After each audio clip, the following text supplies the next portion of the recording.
అందరికీ నమస్కారం.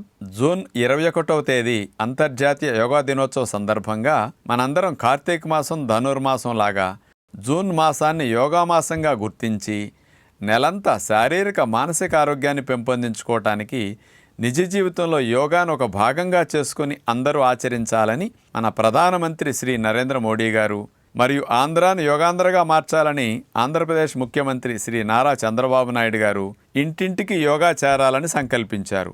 ఇందులో భాగంగా ఇంటింటికి యోగా కార్యక్రమానికి మీ అందరికీ స్వాగతం. ఈరోజు అనులోమ విలోమ ప్రాణాయామం విశేషత తెలుసుకోబోతున్నాం. కుడిముక్క ద్వారా గాలిని పీల్చి ఎడమ ద్వారా వదలటం, ఎడమ ద్వారా పీల్చి మళ్ళీ కుడి ద్వారా వదిలే ప్రాణాయామే ఈ టెక్నిక్. దీని ద్వారా మనసుకి రకరకాల ఆలోచనలు వచ్చి మనకి నిలకడ లేకుండా ఒత్తిడిగా అనిపించినప్పుడు ఇట్లాంటివి చేస్తే ఆలోచన లేని మనసు అలలు లేని నది వలె నిశ్చలంగా మీకు అయి ఫ్రెష్గా మనసుకి కాస్త ధ్యానం కుదరటానికి కూడా చాలా బాగుంటుందన్నమాట. ఈ ప్రాణాయామ అభ్యాసం చేయటం ద్వారా మరి ఊపిరితిత్తులకి బాగా కెపాసిటీ పెరుగుతుంది. లంగ్ కెపాసిటీ పెరగడానికి అద్భుతంగా ఉపయోగపడుతుంది. ఆస్తమా ఉన్నవారికి, బ్రాంకైటిస్ ఉన్నవారికి, థైరాయిడ్ సంబంధమైన సమస్యలు ఉన్నవారికి, ఇతర శ్వాసకోశ సంబంధమైన సమస్యలు ఉన్నవారికి, తుమ్ములు అలర్జీలు ఎక్కువ ఉన్నవారికి కూడా ఇది బాగా పనికొస్తుంది. కెమికల్ పొల్యూషన్ని ఊపిరితిత్తుల నుంచి ఈ గొంతు ముక్కు భాగాల్లోంచి తొలగించుకోవటానికి కూడా ఈ ప్రాణాయామం ఉపయోగపడుతుంది. అలాంటి అనులోమ విలోమ ప్రాణాయామం ఎలా చేయాలో చూద్దాం.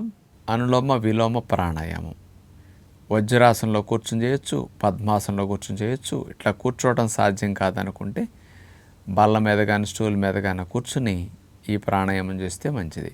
మనసు ప్రశాంతంగా ఉండటానికి, అలజడి తగ్గడానికి, స్ట్రెస్ టెన్షన్ తగ్గడానికి ఈ ప్రాణాయామం బాగా మంచిదన్నమాట.